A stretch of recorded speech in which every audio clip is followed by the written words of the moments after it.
Talk Genealogy, the podcast for genealogists with too much time on their hands. Here's your presenter, Malcolm Noble. The Vicissitudes of Families was a series of essays written by the Victorian genealogist Bernard Burke.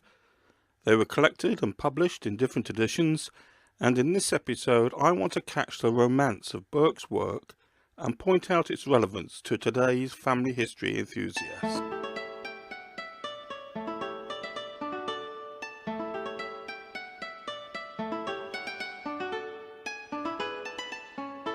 Welcome to episode 8 of the series of podcasts for genealogists with too much time on their hands. My thanks to everyone who's been in touch since the last podcast, and thank you for being there this evening. I'm Malcolm Noble, and tonight we're looking at Vicissitudes of Families by Bernard Burke. Before we go any further, I'd like to remind you that I am neither a professional nor an expert. I'm an enthusiast, like you, who has spent more than 50 years digging up his family tree, and these podcasts are really no more than me sharing with you some of the lessons which I've learned during those years. I also need to stress that I'm talking about searching for ancestors in England. And there is something of a personal edge to this evening's subject. Back in the 1960s, I would have been 12 years old, something like that. I was spending a couple of weeks with my grandparents, and in a back bedroom, which hadn't been disturbed probably for years, I found a broken copy of Burke's Vicissitudes of Families. I had no idea what vicissitude or genealogy meant, but I did catch sight of a heading, the Doomsday Book, and, thanks to my Ladybird history books for younger readers, I certainly knew about the Normans and Doomsday. At the time, I considered the Norman invaders the enemy, but hey, family history research can change your attitude, you know. Burke described the different Doomsday books, the Battle Abbey roll, something I couldn't read, but obviously meant something about monasteries, and plenty of other sources, including pipe rolls written on vellum. I didn't need to understand what a pipe roll or vellum were. The sound of them was enough. By the time I had finished that essay on the landmarks of genealogy, I was hooked. But at that stage I wasn't attracted so much by the prospect of tracing a pedigree back to early England. No, it was the thought of England's history being preserved in dusty, handwritten documents, kept in vaults and chests and, well, who really knew where? And it all wasn't kept locked up by the government. Burke got across his feeling that it was all around us, and all we had to do was find it. Now, on page 1 of his introduction, he wrote, "They lie for the most part scattered about in unread chronicles and private papers, overwhelmed, buried, as it were, under the dryness and the weight of the superincumbent materials, from which they must be disinterred and the dust swept off, before they can be fitly presented to the public at large." As a 12-year-old, that was just what I wanted to hear. I didn't ask for my grandfather's copy, and over the years I suppose 3 or 4 copies in various conditions have passed through my hands. Some time ago I settled on a nice half-leather copy of the 4th edition. Not the most complete, generally speaking the later the edition the better, but I'm pretty sure the contents matched that first experience, so it's enough.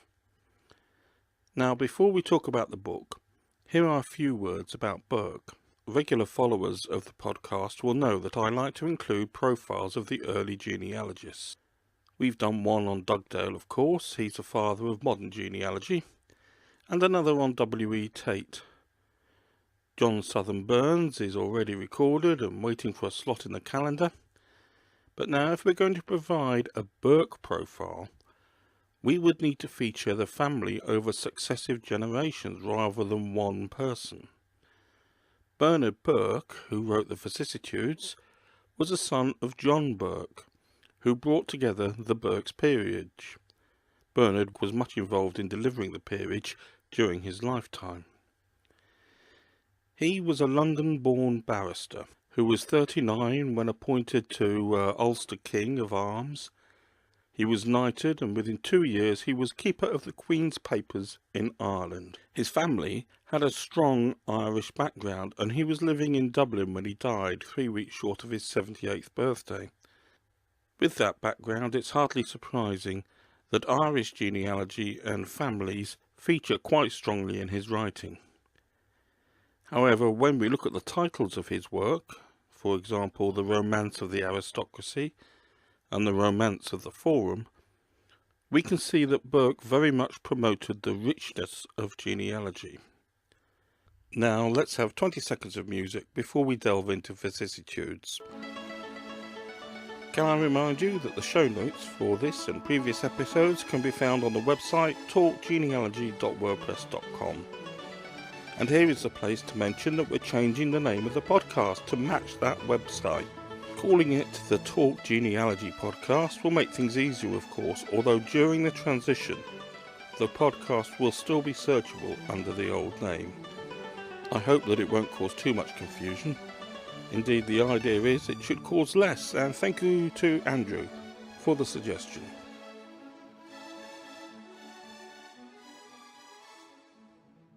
Perhaps I can share with you what has just happened. As you might be able to picture, I turned the microphone off while I settled in my armchair to talk through the book.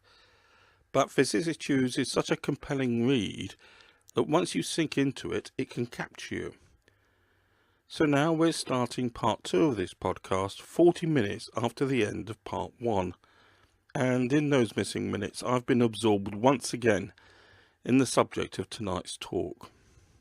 His essays in Vicissitudes recounted, as you may expect, social mobility as families rose through good fortune before later generations falling down the scale. And here I want to apologise for any unfortunate connotation when I talk about class. I feel very uneasy about it myself, but I do intend it as a shorthand for the different states of wealth. I'm certainly not suggesting that one branch of your family tree is better than the other, or more worthy. It's just the way things were, and probably the way things are. Often Burke focused on the plight of forgotten female lines, driven to marry beneath themselves. Here he writes of the Cromwells, just 4 generations from Oliver, hero of the Civil War. Of the daughters of Elizabeth Cromwell and William Russell, the eldest, Elizabeth, married Robert Day of Soham, a gentleman of ancient family who dissipated his fortune and became so reduced that he died in a workhouse, leaving his widow, the great-granddaughter of the Lord Protector, dependent on an annual present from the daughters of Richard Cromwell. This ceasing towards the latter years of her life, she endured the severest hardships and the bitterest penury. She survived until 1765. Her only surviving daughters were both married, one to Thomas Addison, a shoemaker at Soham, and the other to one Saunders, a butcher's son, who was a fellow servant in the house in which she lived. Mary, the 4th daughter of Elizabeth Cromwell and William Russell, was left a poor, destitute, and forsaken child in the village of Fordham, until Charles Wager, who purchased her ancestral estate of Fordham Abbey, heard about her miserable condition and had her educated. Eventually she married a Mr. Martin Wilkins, a respectable resident of Soham, and died without children. The 5th daughter formed a very humble connection, and the youngest married Mr. Nelson of Mildenhall, by whom she had a son and a daughter who, after the death of her husband, kept school in Mildenhall. How pointedly does this story of the downfall of Oliver Cromwell's family tell of the instability of all human greatness. Within the scope of a single century, and after the lapse of a few generations, we find the descendants of one who in power equalled the mightiest princes on the earth, reduced to the depths of poverty and almost begging for their daily bread. Burke tells the story of notable families who suffer the fortunes of war, the loss of a patron, younger generations who didn't come up to scratch, and not enough name-carrying heirs to go round. He takes us through the Nevilles, the Percys, the Buckinghams and others. The names differ from edition to edition. But when you read the essays as a collection, you can see that his narratives about particular families, his case studies if you like, a terrible term, are really no more than entertainments. Perhaps they are intended as enticements. Burke was showing us that quite ordinary families in modern days might be linked to the well-documented families of centuries gone by. In that way, he was inviting us to play with the bug for family history research. If you remember, in the last podcast, I said that we can imagine ourselves reaching back with our research, while the histories of documented families are reaching forward with their wills, tax returns and property records. I think Burke was getting at the same thing. He was reminding us how natural it is for different branches of a posh family tree to fall through the different classes below. There is never enough money to go round, especially in a society that favours, though not exclusively, the eldest son.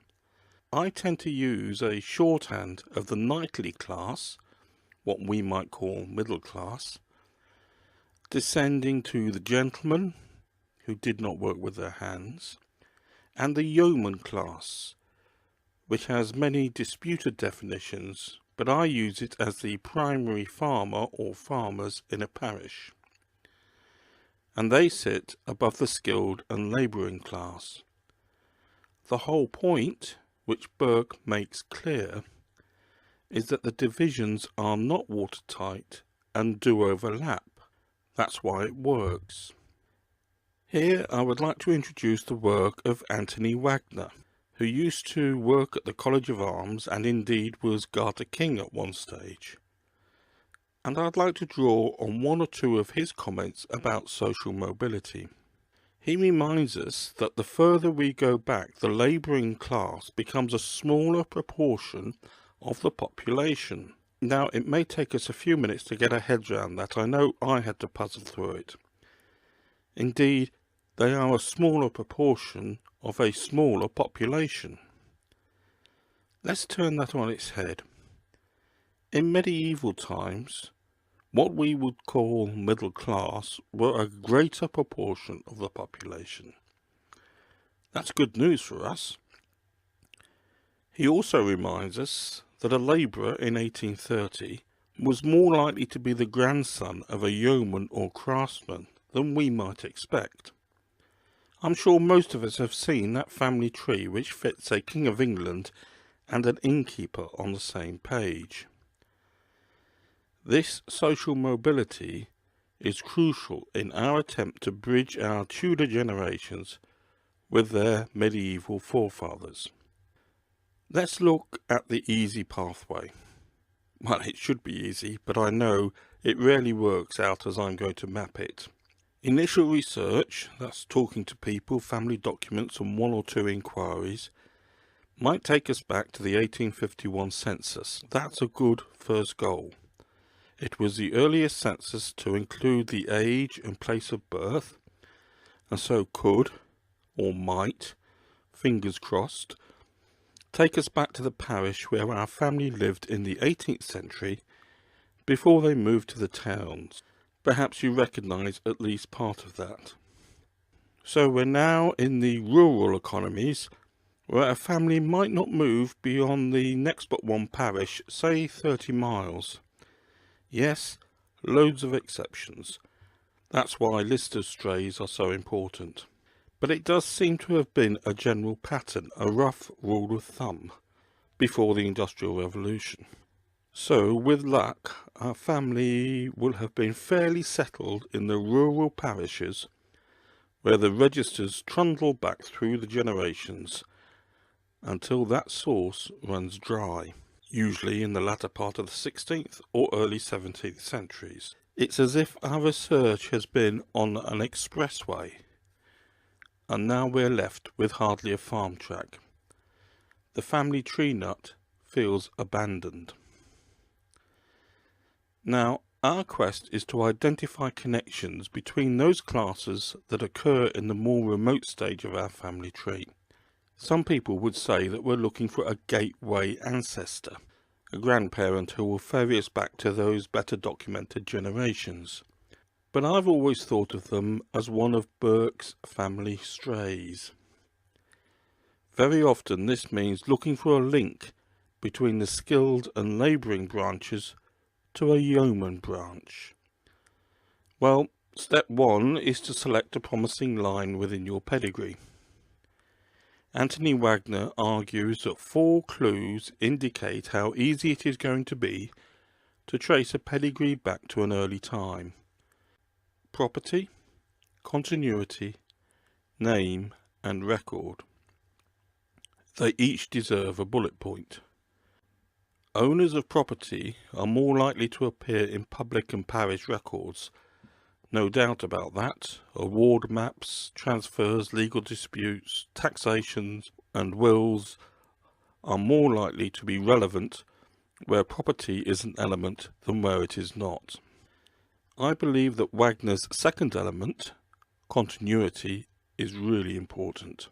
Continuity not only of place or trade, but anything else, always seems to accelerate research. Well, almost always. Where a family is continuously recorded in a lost or inaccessible source, nonconformity for an example, we can be grateful when a family member breaks with tradition and unlocks a puzzle by appearing in a more common source. But generally, continuity is a damn good friend of the genealogist. When we come to discuss the third requirement, name, I begin to disagree a little bit with Wagner. He says that where a name is concerned, advantage is all with rarity. So an uncommon surname not only sticks out like a sore thumb, but also indicates a likely connection between the branches of the family. He uses the example of the Vesti family, who had difficulty in proving a Samuel Vesti in Manchester was the same Sam Vesti in Leicestershire. After extensive searching showed no other Samuel Vestis, and indeed very few Vestis at all, I mean only a handful countrywide, the genealogist was able to argue and convince the College of Arms, if not him, who? I would whisper, rather timidly, someone who wasn't written down. But Wagner also gives examples where making assumptions about unusual surnames commonly held has led people down the wrong path. However, my main point is that a popular surname in a parish or cluster of parishes helps us build up a broad picture which might well fill in some of the gaps. But Wagner does make a good point when he encourages us to look not only for surnames, but also duplicated given names, and patterns of names given to siblings, and not only on the male side, but, especially relevant to this evening's talk, in the female ancestry. And finally, Wagner concedes that our success may be limited by the accessibility and survival of records, often a matter of luck, if not weather or enemy action.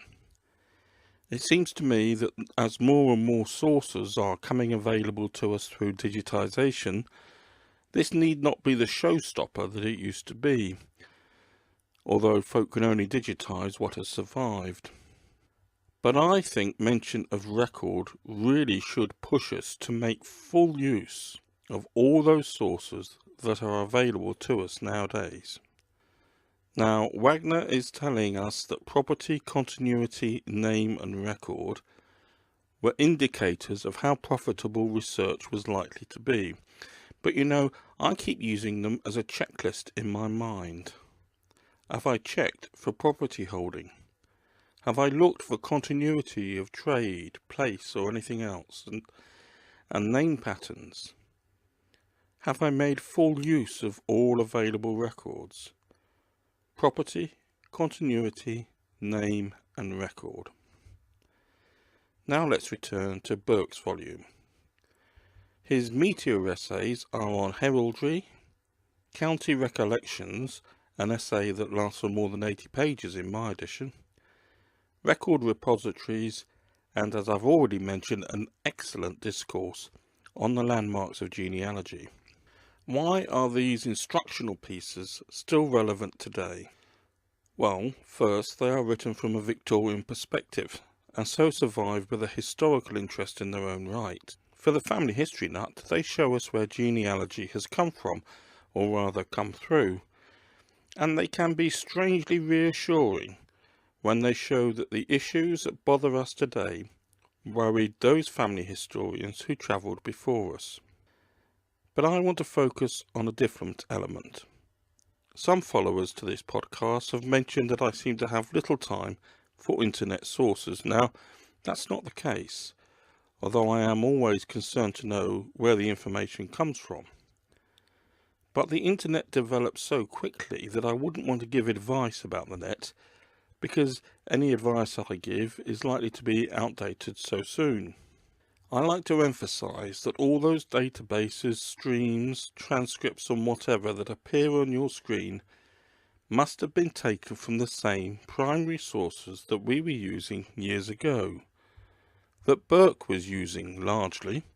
I guess DNA and disembargoed papers are the exception. So isn't it better, and certainly more fun, more satisfying, to gain an understanding of those primary sources so that we know what we're asking our keyboard keys to deliver? And even when Burke talks about record repositories that are no longer there, he is still colouring in the traditions of our passion. Here he is telling us about wills and admins, but listen to how he brings it alive at the end of this passage. He writes, "I now come to the principal and often only records by which families in the middling classes of life can trace any descent prior to the introduction of parochial records. I refer to wills and administrations. Few, if any, documents contain so great amount of genealogical detail, for the testaments of men of property almost invariably name 2 and frequently 3 or 4 clear descents, and refer to relations and kindred who could never otherwise be attached to the pedigree. Made at a solemn and impressive moment, and with a feeling of sanctity of the instrument, they are scarcely ever inaccurate or false, and in perusing their details, we seem to hear again the voice and the words of the departed, telling his own story and referring to facts of other times, with all the truth and certainty which personal knowledge can impart. We know that we would be so foolish to ignore the work of these early genealogists. We have a lot to thank them for, certainly, but many of them were full-timers and old-timers, and in many senses they wrote the rules of the game that we play by today. They developed the discipline of properly sourced evidence, proving one step at a time, and if they steer us in one direction rather than another, it is because they learned by their mistakes, so why shouldn't we? Of all his books, Bernard Burke is best remembered for this one. It went through several editions and without doubt prompted many readers to wonder about their family history. I think it was successful because it allowed the readers to be no more than spectators of genealogy if that's what they wished. But then it opened the door if they wanted to take up the passion themselves. He nicely supplemented the tasty product of genealogical research with a map of the landscape should you want to explore for yourself. But he never approached anything didactic, so the readers stayed with him. And he wrote excellently, carefully weaving strings of facts with all their reservations and byways into comfortable and certainly not convoluted prose. Thank you for listening to episode 8 of the podcast for genealogists with too much time on their hands. Please get in touch if you have any thoughts or comments or a family history story you'd like to tell. Can I remind you that the show notes for tonight's episode can be found on talkgenealogy.wordpress.com. The next episode will be posted at 7:30 UK time on the 3rd of April. My word, the year is going by too fast. My thanks to Freeze Effects for the music, Emily Brooks for the voiceover, and thank you for listening. Good night, and God bless. Hi, this one's a quick 30-second update for followers of my Talk Genealogy podcast, with a look at the reshaped website. On the front page, tabs for the show notes of the recent episodes are clearly displayed. There are links to the audio podcast, of course. And now additional tabs for 2 new pages. The bibliography brings together the details of all the books mentioned into one place. Several are mentioned in more than one episode. And there's a page for me to share particular thoughts of the moment about genealogy. This one concerns the Place Name Society and Frank Stenton. My thanks to everyone whose comments led to these improvements. It's nice to know that you're there and joining in. The web address is unchanged, talkgenealogy.wordpress.com. Our forthcoming episodes, by the way, are the 3rd of March, The Vicissitudes of Families, drawing on the work of Bernard Burke. And the 3rd of April, we'll have 30 minutes on working with the medieval pipe rolls. Thanks for listening. I hope you'll be there to catch them.